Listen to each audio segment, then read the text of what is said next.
How much time have we left for questions? Okay, the timer goes on. Let's go on to the Q&A session. Thank you again for presenting. Starts with the first question. I mean, like we had viewability, we had fraud, biggest topics right now in terms of our industry, next to transparency.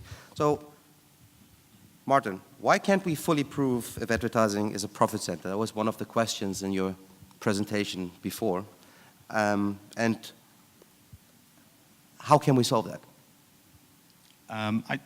I think we're getting better, but I sometimes feel like we use technology too much to try and solve all of our problems. And you know, you can solve a problem in a channel, but actually there's a bigger zoomed out picture of different advertising mediums.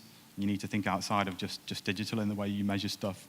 I think education is probably the biggest barrier I see on the client side, actually. And we see, you know, we did some survey work recently, and I think we see that probably 40% of advertisers are still using cost per click as a measurement for display or digital advertising. So I think education on the client side is probably, we see one of the biggest barriers to actually getting things right from a measurement perspective and pushing things forward, actually. I couldn't agree more. Any other opinions, or? Oh, everybody agrees, I guess. It's the client's fault. Okay, fine. Good that this is recorded.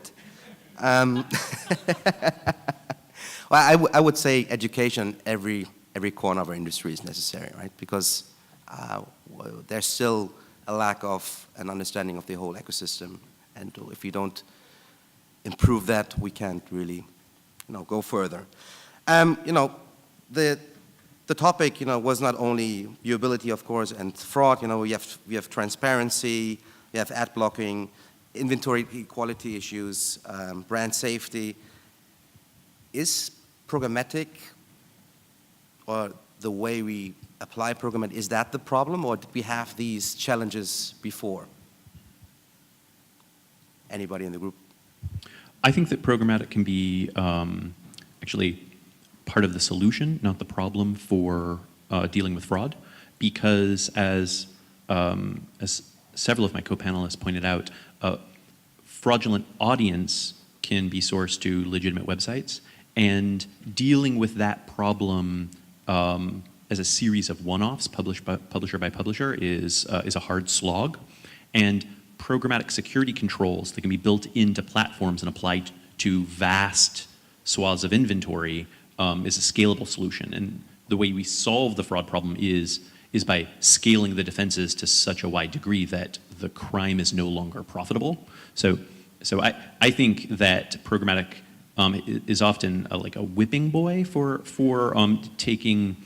getting the blame for security, but it'll actually emerge as the solution. I think programmatic can be seen as a bit of a scapegoat, actually.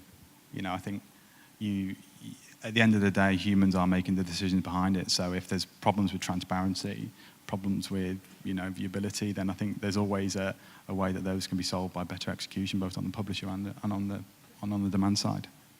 Yeah, so I was going to add to that. Yes, I think that when you go back to thinking about what are the brand objectives of the campaign, it's getting your objectives right and deciding how you're going to measure those, and using programmatic as a tool for that, so not blaming the tool.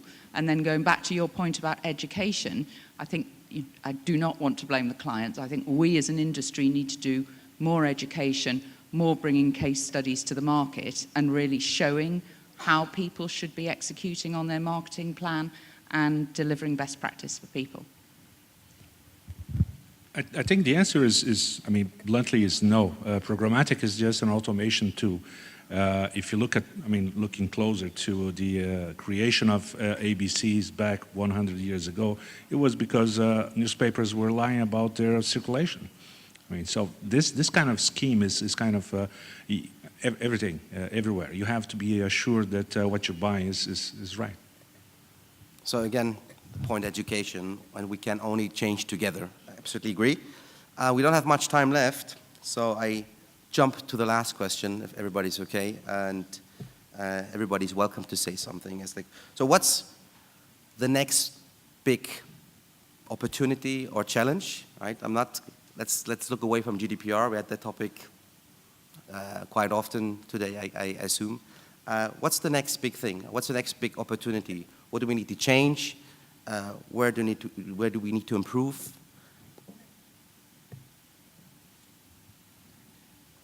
Nobody wants to answer. It's great. If anybody's thinking about buying one of these couches, I would have you come up here and sit on this thing for a minute.